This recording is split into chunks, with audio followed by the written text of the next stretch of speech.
Most people think American history is defined by only a few famous battles: Gettysburg, Yorktown, the Alamo.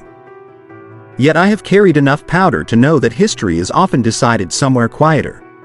Quietly, but decisively. So what are you saying? That the forgotten battles actually shifted the course of events? Precisely. My brother would call them turning points. They may not have been repeated often enough in classrooms, but they mattered: territory, casualties, politics, strategy. I will begin where many begin: the Revolutionary War. I have stood in dusty fields with my uniform and rifle close, and Oriskany taught me something harsh: importance is not the same as fame. Then let us start with Oriskany. I have heard the name only rarely. Battle of Oriskany, 1777, near present-day Rome, New York.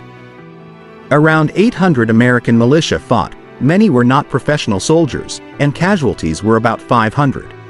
That sounds brutal for a relatively small engagement. It was violent, yes, but it was also subtle in how it affected the campaign. Oriskany did not look like a grand, sweeping battlefield in the textbooks. It functioned as a blockade of movement and reinforcement during the Saratoga campaign. In plain terms, it slowed the British ability to move and receive support. Exactly. The British advance was delayed. That delay contributed indirectly to the victory at Saratoga, which was among the most important American successes of the war. So Oriskany becomes a strategic sacrifice, painful, costly, and still part of the larger success. It is unsettling how often a decisive action becomes a footnote because it is not easy to summarize. What came next in your list? Battle of Cowpens, 1781, South Carolina. The Americans had about 1,000 troops, and the British had roughly 1,100.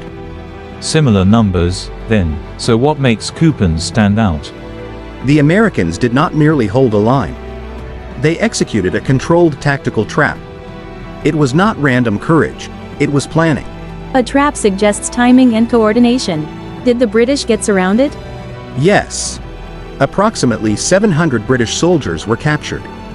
About 110 were killed. For the Revolutionary War, it was one of the most complete battlefield encirclements. And this is taught not just because it was dramatic, but because it shows a method: layered retreats as strategy rather than defeat. You understand me well. In military doctrine, Cowpens is remembered for intentional layered retreat. They withdrew in stages to break cohesion, not because they panicked. All right, give me one more Revolutionary War example before we move on. There is one you cannot ignore: Kings Mountain, 1780. Indeed. About 900 Patriot militia faced around 1,000 Loyalists. The battle nearly destroyed or captured the Loyalist force. That is a major imbalance in results, even if the initial numbers were close. What changed, socially and militarily, was the Southern campaign. Historians describe Kings Mountain as a decisive Loyalist collapse point in the South. Meaning the British-aligned militia in the region lost effectiveness almost immediately. Without that support, the broader effort in the South weakened. So the battle's impact lasted beyond the minutes of fighting. That is the pattern, isn't it? A short event can have long consequences. Correct. Now, let us proceed forward, because forgotten battles did not stop after the Revolution.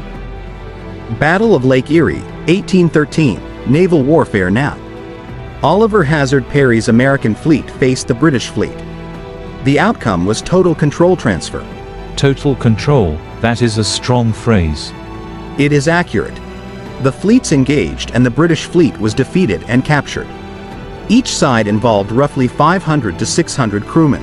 And control of Lake Erie would matter because armies need supplies and movement. Exactly. When the Americans controlled the lake, supply routes shifted. Regional movement changed. British ground forces were cut off from reinforcement corridors. It became a textbook example of naval dominance reshaping land outcomes. That is a modern-sounding idea: control one domain and the other collapses. What is the next battle in that era? Battle of New Orleans, 1815. Wait, wasn't the War of 1812 already ending around then? That is the anomaly. The peace treaty was signed. The Treaty of Ghent had ended the war. Yet communication was slow. The battlefield never received the message in time. So the battle occurred after peace was already agreed. That is both tragic and strange. About 4,700 American troops faced roughly 8,000 British troops. In under 1 hour, British casualties exceeded 2,000. The numbers are astonishing, but the historical point is the information delay. A battle can happen not because leaders intended it, but because news arrived too late. Yes, it is a rare documented case of a post-conflict engagement due to information delay. This reinforces something important. History is not only shaped by battles, but by communications, how fast people know what is happening. Precisely. Now we transition again, this time to the Civil War. In the Civil War, the forgotten battles help explain how the conflict spread and how politics and military events collided. Then start with the Western theater, since it often feels overlooked compared to the East. Wilson's Creek, 1861, Missouri. The Union had about 5,400 troops, and the Confederates had around 11,000. Were the casualties lopsided? Surprisingly, casualties were nearly equal on both sides. That is one reason Wilson's Creek is not a neat story of victory or defeat. But strategically, it mattered because it confirmed the Civil War would not remain confined to eastern states. Correct. It expanded the war into the western frontier system, an enormous geographic and social change. So a battle in Missouri reshaped national scope. That is exactly the kind of forgotten but influential story we should tell. Then there is Antietam, 1862. Then there is Antietam, 1862. I know Antietam is often remembered, but perhaps not the specific lesson. It is the most intense single day in American military history. About 87,000 Union troops faced around 38,000 Confederate troops. The total casualties were 22,700 in one day. That is concentrated attrition, horror packed into a short timeline. People sometimes imagine a long campaign, but this was intense and immediate. Exactly. There was not a prolonged siege. This was concentrated battlefield attrition. Did one side win decisively? Not in a clear tactical sense. No unambiguous winner emerged. Yet strategically, it gave Abraham Lincoln the political space to issue the Emancipation Proclamation. So military and political outcomes diverged. Even if the battlefield did not finish the contest, the political moment moved.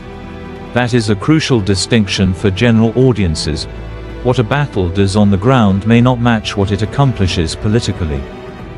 The theme continues in South Carolina with Fort Wagner, 1863. I have heard of the 54th Massachusetts, but I do not always connect it to the battle as a turning point. Fort Wagner involved about 5,000 Union assault troops and around 1,800 Confederate defenders. The Union suffered roughly 1,500 casualties. A costly assault, then. But why was it significant beyond the immediate fighting? It involved the 54th Massachusetts Infantry Regiment, one of the first major African American units in Union combat operations. That affected recruitment and military policy structures. It changed perceptions and helped define how the Union moved forward in attracting and employing African American soldiers. That is the kind of forgotten impact that deserves attention. The battle's legacy extends into policy and social change. And then the war reached even darker scale at Spotsylvania Courthouse, 1864. This is where we talk about attrition versus maneuver, correct? Precisely. Spotsylvania involved roughly 100,000 combined forces and around 30,000 casualties. It reflects prolonged industrial warfare. Not maneuver warfare, meaning the fighting became a grinding destruction model rather than quick movement and bold flanking. So the battle represents a shift from tactical clashes to sustained operational destruction. Yes. It signaled how the war's technology and logistics changed what winning looked like. Now for Western expansion, the frontier era. That often gets simplified into, there was a defeat, without discussing causes and consequences. Indeed, Little Bighorn, 1876, is often reduced to one moment. But it is a major case study in underestimation and miscalculation. Custer led about 700 U.S. cavalry. Native American warriors numbered roughly 1,500 to 2,000. The result was a complete U.S. defeat. And the lessons became part of military study afterward. Yes, it is analyzed for force underestimation, terrain miscalculation, and intelligence failure. That is why it remains a core case study in military academy training. So even when one side suffers a loss, the event can reshape future decision-making. Exactly. The battle's memory persists in professional circles, yet it is often absent from broader education in a nuanced way. That is the final thread connecting all these examples. Let us summarize the patterns, then. What do Oriskany, Coupons, Kings Mountain, Lake Erie, New Orleans, Wilson's Creek, Antietam, Fort Wagner, Spotsylvania, and Little Bighorn have in common? First, smaller battles can have strategic consequences. Oriskany, though limited in scale, altered timing that supported Saratoga. Second, communication delays can change outcomes. New Orleans shows how the battlefield can ignore a peace treaty simply because information arrived too late. Third, Western theaters shaped the nation, whether through the Civil War's reach at Wilson's Creek or the expansion-linked conflict at Little Bighorn. Fourth, control of waterways or domains can reshape land warfare. Lake Erie demonstrates that naval dominance directly influenced ground possibilities. Fifth, casualties concentrated over time. Antietam's single-day slaughter and Spotsylvania's attrition model show how the nature of war intensified. Sixth, some battles remain underrepresented in education systems. That does not mean they're less important, only that they were not repeated enough to stay in common memory. And this is my central point as a tired but hopeful soldier from another century. American history is not merely a sequence of famous battles. It is a network of interconnected engagements, many of them under-discussed. When we remember only the loudest events, we misunderstand how the nation actually formed. The quieter battles show the mechanisms, timing, logistics, morale, political consequences, and human choices. Then the question is not whether these battles mattered. They clearly did. The real question is why they are remembered unevenly. And perhaps the deeper answer is that fame favors repetition, not significance. So we must choose to look beyond the standard list. Each forgotten battle is a missing link in the chain. Nods. Then let the audience take one message from this. History is broader than the headlines. If a battle changed supplies, delayed reinforcements, shifted policy, or redefined the war's geography, it changed the United States. Exactly. The record is open. And once you read it, you cannot unsee how much of America's story was decided outside the spotlight. The question remains simple. If these battles altered territory, politics, and strategy, why did we learn them as if they were optional? Then our job is to make them impossible to ignore.